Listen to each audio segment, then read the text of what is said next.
Okay, I've taken the bell crank off, which was just a matter of undoing the bolt here, and I've taken the woodruff key out of the kingpin, and we'll put that over there. Now, in the middle section here, I can turn it a little bit. Doesn't want to now the camera's on. So what I'm going to do, I've got a brass punch, a 1-inch brass punch. I'm going to try and just hammer that down in the loosest place that it can be. So we'll just see how we go, eh?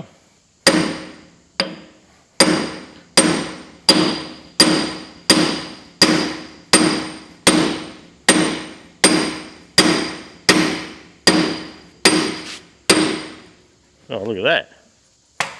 Okay.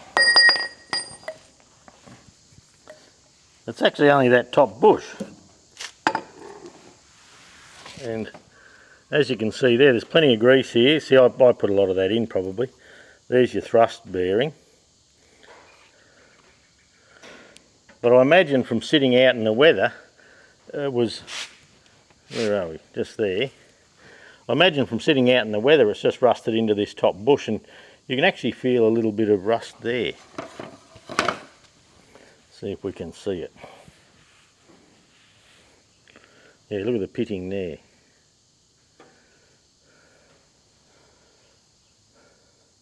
But anyway, I'll have a look in here. I'm probably not going to put bushes in. I might just tidy all this up, polish this up.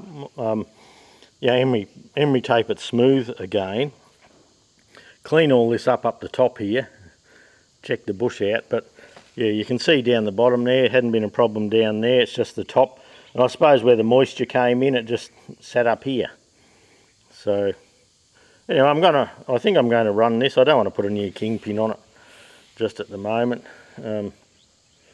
That'll have to do, a bit of grease and a bit of a tidy up, and she should be good. So there you go. So what we'll do now, and look, I'm not going to film this because I did the other side, is I'm going to pop the hub apart, replace the wheel bearings, give everything a good wash.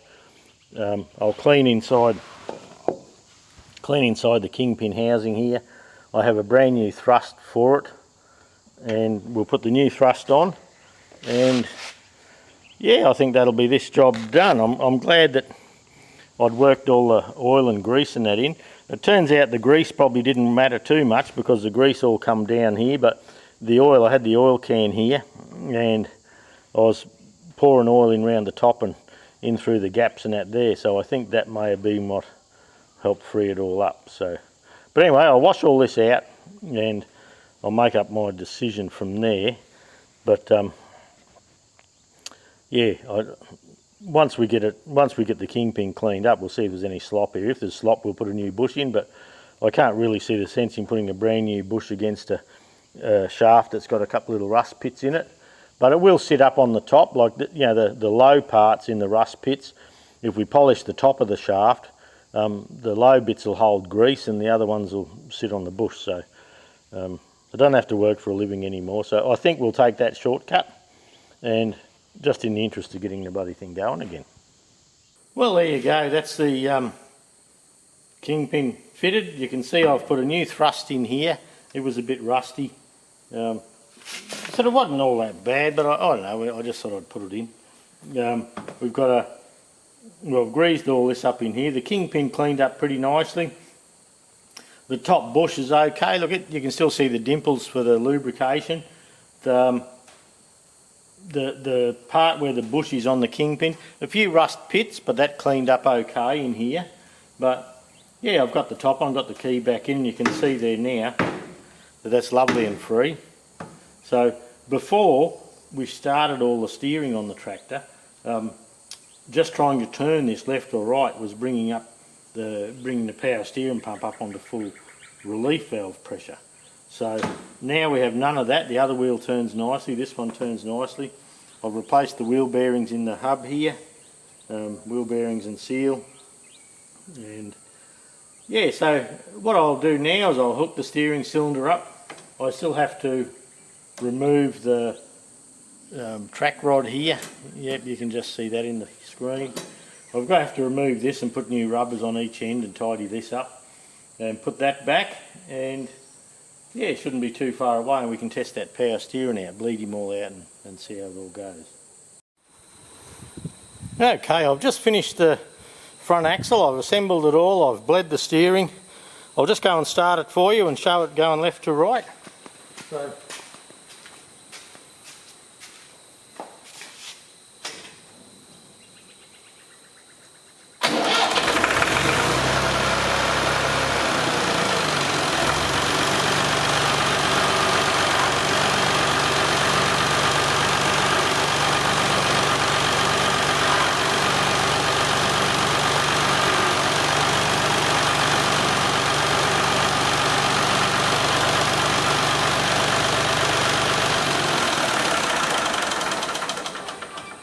so there you go, that's nice and easy.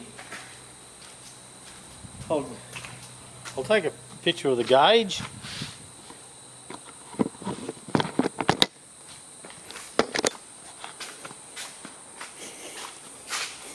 And we'll start him up again.